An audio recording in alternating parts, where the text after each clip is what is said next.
Hello, welcome back to the IVF Daddies podcast. My name is Julio. And my name is Richard. Hello. So today we're gonna talk about something really interesting that I've just started to notice when I meet people that have gone through the IVF and surrogacy process in the male world. The difference between Richard, who went through it 13 years ago, a new member of the friend group, Mike, who had his kids 2 years ago or 3 years ago. 2.5, yeah. Well, the process will take an extra year. Someone that we'll have in the podcast too. And it's really interesting to see your version of you live in London. And 13 years ago, I am assuming that the version of trying to fit in and make sure that your kids are accepted and they have the most normal possible life ever would include the status of heteronormative behavior as much as possible versus watching Mike having speedos on Instagram and going to parties and celebrating and having like this like gay fabulous life, like even with the kids, which I don't know how they do it because there's no days off for kids if you go to a party and you're hungover or whatever, or even if you don't drink, just going out to a party, going out late, going to bed, the kid's gonna wake up anyways, right? But it's really, really interesting how the kids is not a barrier for his lifestyle, and you don't have to like grow out of it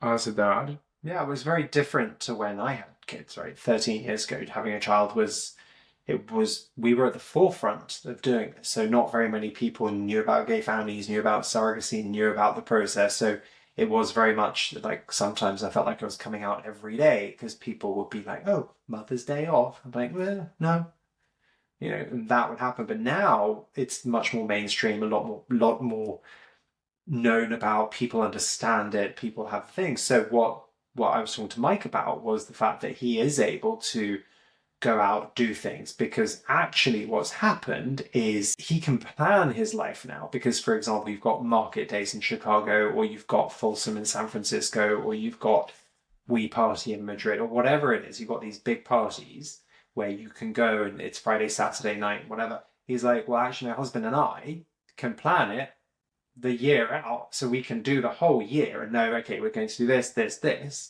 organize childcare around that. And then there's a group of them that go and they travel around and then they just go and have fun. So for them, it's a lot easier than when I was doing it, because I think we didn't really have the internet when I was young. Well, but for me, my emphasis is not just more on the planning. My emphasis is more on even if you could have done it and you had to go and meet the dads at school, like you wouldn't not make it public or you, Right. but like you just touched something. You started talking about like your process and then you jumped into Mike's process. Can you just elaborate a little more on your process? Yeah, I mean, like you don't do the dinner parties as much. You didn't go. We didn't. Well, we didn't. We did the dinner parties. We didn't go traveling. We didn't do all of that because the focus came to children, and the focus was understanding that as gay men, we could raise a family just like anybody else could because nobody knew about it. They weren't. I remember going to a pub one day in the countryside because we used to have a house in the countryside. And this old man came up to us and was like, hey, boys. I'm like, oh, God, what? He goes, just want to let you know you're doing a good job. And I think that was one of my biggest fears was gay party, drugs, drinking. How are you ever going to be able to raise a child? And we had to get rid of that to prove to people that we were responsible adults and having children. And I think that has disappeared. Not that I was out partying every weekend, but it was now is, I think, it's a lot easier for me to be able to go, well, if I want to go out for dinner, I'm going to go out for dinner. Not I'm neglecting my children because I'm going out. Whereas maybe 10, 12 years ago, that was a fear of mine that people would look at me and go, really, you're not fit to be parents. But really, it was because they were saying you're gay, not because you're going out and partying.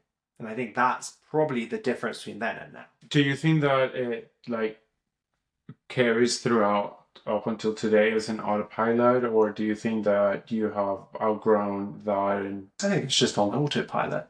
Like, I do enjoy going out. I just don't. it's not like you're like a party person. You've just never seen that side of me. Maybe. Oh, but what I'm saying is like even if well like whatever like even if we go to a party or something, would that imply that you would curate or not, like almost like having like brand and off brand as a parent? Well, I think there's like, we just spent the entire summer at your friend's house in Ibiza, right? Because she wasn't there and we were looking after it for her. We could have gone out every night until 6 or 7 a.m., come home and looked after the children. But we didn't, because you were working, I was working. We weren't there to party, we were there to, it was just a place to work. And I think when we switched, so we had the children for 5 of the weeks in the summer holiday, and then my ex had them for the rest. But when the children weren't there, the parenting switch turned off. So you could work, and then you could go out for dinner, you could go for drinks, knowing that if you get up at 8 o'clock and you have a hangover at 8 o'clock, and you've got to be at work at 8:01, it's fine. But if you're getting up at 6 with a hangover and you've got children, that's challenging. Yeah, but my point of the question, I mean, I 100% agree with you because looking after the kids and like there's no day off, you have to show up, period. Then the other challenge is what we were talking about. The kids emulate what you do, is not what you say. So I feel like sometimes we have a group chat, like the four of us and the four musketeers, and I do make an effort to post a video of like you, like when every time we went on a boat and you dancing and you having fun.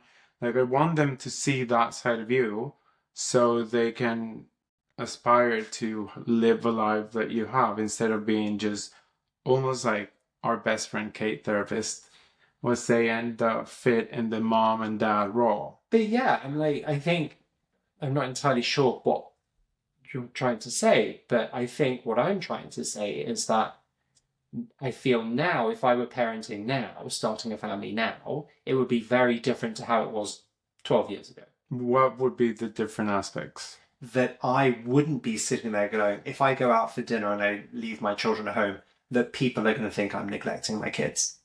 That if I go into a room and I'm a gay dad, that people are like, ew, gay dads. I think it's very different now to how it was then. So it's more the scrutiny of a gay. It's like you already have the scrutiny of a gay dad. So like any tiny minor mistake that a heteronormative couple will get away with, it will be scrutinized and maximized. Yeah. I know many, many straight couples that go out every weekend and don't get the same amount of, why are you doing that, as my gay friends do? Like, even now, less, but even now. And I think for me, if I were going out now, I think it would just be a very different story. Maybe it's just 'cause I'm older. Maybe I'm. Well, I don't think it has to do with the age. I think it has to do with the fact that 12 years ago it wasn't like It was basically frowned upon. there's a lot of male gay millennials having Instagrams and YouTube and very successful channels about how they have their lives and their kids. I just love the fact that Tom Daley knits. That's his. He doesn't go out, he knits. Tom will have a cardigan if you want to knit us one. Yes, Can you knit IVF daddies? oh, that would be amazing if we get IVF Daddies knit. And also his husband that I read his book and also, well, is a audio book, which is like a compilation of podcasts. Do you read an audiobook? Somebody reads it for me. And that's the reason we do this because he wrote a book. I cannot read for my dyslexia, so I turned the book into digital so I can hear the book and educate myself over. That's pretty much how everything started. The book. The husband is a movie producer, and he, of course, did a beautiful storytelling audiobook about IVF and surrogacy.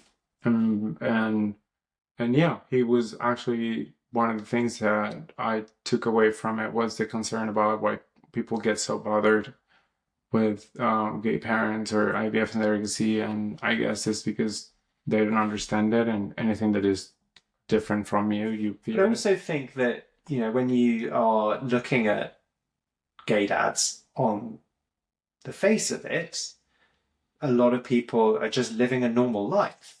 They are at home with their children doing this. But what is sensationalized are Elton John and David Furnish with their boats and their houses, Tom and Lance flying to the States in the Olympics. Like that's a much better story to go, oh, you're fabulous. You spend all this money doing all these different things. You go out and I'm like, that's not the reality of most of the people I know.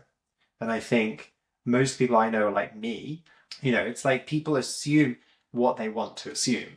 And I think that is the big thing. And one of the things I've always struggled with is what people are thinking about me and the children and going, this is your life. Well, my life is a lot more boring than a lot of people think. I love that he struggles about that. I'm like, as long as you're thinking about you. Well, true. I mean, what was it that Oscar Wilde said? Something about, Not that people talk good or bad, as long as they talk. yeah, Fear if people don't talk or something like that. yeah. Oscar Wilde.